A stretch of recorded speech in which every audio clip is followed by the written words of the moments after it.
আজকে আমরা এই 2.1 অ্যাম্পলিফায়ারটা সম্পর্কে বিস্তারিত জানব। এটা একটা কমপ্লিট অ্যাম্পলিফায়ার যেটার মধ্যে ইনফিল্ড ব্লুটুথও দেওয়া আছে। এটার মডেল হচ্ছে CA3166B। এটা একদম অরিজিনাল একটা প্রোডাক্ট। এটার মধ্যে TP3116 ডবল আইসি ব্যবহার করা হয়েছে। হিটসিংটা খুলে অবশ্যই দেখানো হবে। তো শুরুতেই আলোচনা করি এটার পাওয়ার এবং ইনপুট ভোল্টেজ নিয়ে। এটা সাবউফারের জন্য দিতে পারে 100 ওয়াট এবং স্টেরিওর জন্য দিতে পারে 50+50 ওয়াট ম্যাক্সিমাম ভোল্টেজে। এটা কাজ করে 12 থেকে 24 ভোল্টে। আপনি 12 ভোল্টেও চালাতে পারবেন, 18 ভোল্টেও চালাতে পারবেন, 19 ভোল্টেও চালাতে পারবেন। কিন্তু এটাকে প্রপারলি কাজ করার জন্য অথবা ফুল পাওয়ারটা পাওয়ার জন্য প্রয়োজন হবে 24 ভোল্ট 10 অ্যাম্পিয়ারের এসএমপিএস, যেটা দিয়ে এটা পুরোপুরি 200 ওয়াট আউটপুট দিতে পারবে। তো এখন আমরা এটার কম্পোনেন্ট কোয়ালিটি এবং এটার সম্পর্কে বিস্তারিত জানবো। তো আগেই আমি হিটসিংটা খুলে নিব। তো হিটসিংটা আমি খুলে নিয়েছি। আপনারা দেখতে পারতেছেন একদম অরিজিনাল আইসি এখানে ব্যবহার করা হয়েছে, TP3116D2 আইসি। ওকে, সো সামনে 3টা ভলিউম পেয়ে যাবেন, মেন ভলিউম, বেস ভলিউম এবং স্টেরিও স্পিকারের ভলিউমকে কন্ট্রোল করার জন্য। এদিক দিয়ে ভোল্টেজ ইনপুট দিতে হয় 12 থেকে 24 ভোল্ট। সঠিক আউটপুট পেতে অবশ্যই 12 ভোল্টের উপরে ব্যবহার করবেন, তাহলে এটার পাওয়ারটা ভালো পাবেন। নর্মালি 24 ভোল্ট 10 অ্যাম্পিয়ার এসএমপিএস দিয়ে খুব ভালো করে চলবে। আর যারা একটু হাফ পাওয়ারে চালাতে চান তারা ওই যে নোটবুক অ্যাডাপ্টার ইউজ করতে পারেন অরিজিনালটা, ওইটা দিয়েও মোটামুটি ভালো চলে। এখানে একটা ডায়োড দেওয়া আছে। ডায়োডটার কারণে কি হবে, এটা একটা প্রোটেকশন কাজ করবে। এখানে আমরা যদি প্লাস মাইনাস ভুল দেই তাহলে সার্কিটের কিছুই হবে না, সার্কিটে ভোল্টেজই ঢুকবে না। এই ডায়োডের কারণে পোলারিটি প্রোটেকশন থাকবে, মানে প্লাস মাইনাস ভুল করলে এটার ভিতরে ভোল্টেজটা ঢুকবে না, সঠিকভাবে দিলেই ভোল্টেজটা ঢুকবে। তো এখানে 2টা প্রিঅ্যাম্প আইসি দেওয়া আছে যেটা লো পাস ফিল্টার হিসেবে কাজ করে এবং সাউন্ডকে আরও বুস্ট এবং এনহ্যান্স করার কাজে ব্যবহৃত হয়েছে। তো বেস টোন সিস্টেমটা দেখতে পাচ্ছেন, অনেক কম্পোনেন্ট, অনেক ক্যাপাসিটর, রেজিস্টর ব্যবহার করা হয়েছে। তো এটা হচ্ছে ব্লুটুথ চিপসেট যেটা 5.0 এবং কোনো নয়েজ হামিং কিচ্ছু নাই, একদম ক্লিয়ার সাউন্ড দিতে পারে। এটা অক্সের মাধ্যমেও কাজ করবে, মানে অক্সের মাধ্যমে ল্যাপটপ, টিভি, কম্পিউটারের সাথে কানেক্ট করতে পারবেন তারের সাহায্যে।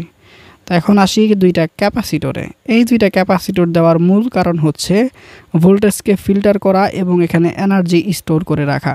যখন অ্যাম্পলিফায়ার বেস প্রডিউস করে বা বেস দেয় তখন কিন্তু অনেক হাই কারেন্ট টানে। তো এখানে যদি এরকম বড় বড় ভালো ক্যাপাসিটর না থাকে তাহলে কিন্তু এটা সঠিকভাবে অ্যাম্পিয়ারটা টানতে পারবে না এবং এটা ভালো সাউন্ডও দিতে পারবে না, প্লাস বন্ধ হয়ে যাবে। সো এই জন্যই ক্যাপাসিটরগুলো দেওয়া হয়েছে। আর আউটপুটে দেখুন ইন্ডাক্টর এবং ক্যাপাসিটর দিয়ে ফ্রিকোয়েন্সিটাকে ব্যালেন্স করা হয়েছে। নর্মালি ক্লাস ডি আইসিগুলো কিন্তু হাই ফ্রিকোয়েন্সিতে কাজ করে, তো এগুলোকে ব্যালেন্স করার জন্য এরকম ইন্ডাক্টর এবং ক্যাপাসিটর ইউজ করা হয়। এগুলো যদি অরিজিনাল কপার এবং ভালো কোয়ালিটির ক্যাপাসিটর হয় তাহলে সাউন্ড কোয়ালিটি অনেক বেশি এনহ্যান্স হয় এবং কোয়ালিটিফুল সাউন্ড পাওয়া যায়। তো এখানে 3টা আউটপুটও কিন্তু দেওয়া আছে, একটা বেজের জন্য আর 2টা সাউন্ডের জন্য। আপনি এখানে স্পিকার হিসেবে 8 ইঞ্চি 10 ইঞ্চি স্পিকার খুব সুন্দর করে চালাতে পারবেন। 8 ইঞ্চি বেস অথবা 10 ইঞ্চি বেস, আবার 8 ইঞ্চি সাউন্ড চালাতে পারবেন খুব সুন্দর।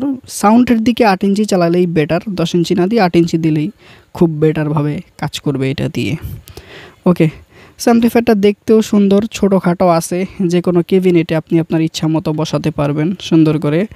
সো এটা যাদের লাগবে তারা অবশ্যই আমাদের হোয়াটসঅ্যাপে যোগাযোগ করবেন, ঠিক আছে? এটা অর্ডার করতে আমাদের হোয়াটসঅ্যাপে মেসেজ করতে হবে, স্ক্রিনে দেওয়া নাম্বারে হোয়াটসঅ্যাপে যোগাযোগ করবেন তাহলেই হবে।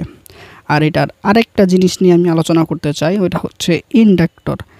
আগের যে মডেলটা ছিল ব্লুটুথ ছাড়া রেড কালার বোর্ডটা, ওইটা কিছুটা হিটিং ইস্যু ছিল, যেমন ইন্ডাক্টরগুলো একটু বেশি হিট হতো ওভারলোড করলে বা ওহমস না মিললে। এমনিতে ওহমস ওয়াট না মিললে হিট হবে স্বাভাবিক, কিন্তু এটা একটু বেশি হিট হতো। অনেক সময় দেখা যেত যে এই ইন্ডাক্টরগুলো পুড়ে গেছে, কালো হয়ে নষ্ট হয়ে গেছে, বাট এটার ক্ষেত্রে আমি সেটা বেশি একটা লক্ষ্য করি নাই, সেরকম হিট হয় নাই। সো এটা মোটামুটি একটা ব্যালেন্স হিটে থাকে। সো আবারও বলি, যাদের প্রোডাক্টটা লাগবে আমাদের হোয়াটসঅ্যাপে যোগাযোগ করবেন, আমরা সারা বাংলাদেশেই দিতে পারবো কুরিয়ারের মাধ্যমে হোম ডেলিভারিতে। তো চলুন আমরা অ্যাম্পলিফায়ারটার সাউন্ড টেস্ট দেখি। আর এমনিতে মোবাইলে সাউন্ড বোঝা যাবে না, অবশ্যই এগুলোকে কেবিনেটে বসালে আপনারা পরিপূর্ণ সাউন্ডটা ফিল করতে পারবেন। আর আমাদের কাছে শুধু একটা অ্যাম্পলিফায়ার না, আমাদের কাছে অনেক অ্যাম্পলিফায়ার আছে। বিভিন্ন সিনি অডিওর অ্যাম্পলিফায়ার আছে, নর্মাল অ্যাম্পলিফায়ার আছে, ক্লাস ডির যত অ্যাম্পলিফায়ার আছে পপুলার সবই আমাদের কাছে পাবেন একদম অরিজিনাল কোয়ালিটিতে। Speaker, power supply, amplifier, inverter, module, circuit সকল ধরনের আইটেম আমাদের কাছে অ্যাভেলেবেল আছে রিয়েল ইলেকট্রনিক্সে।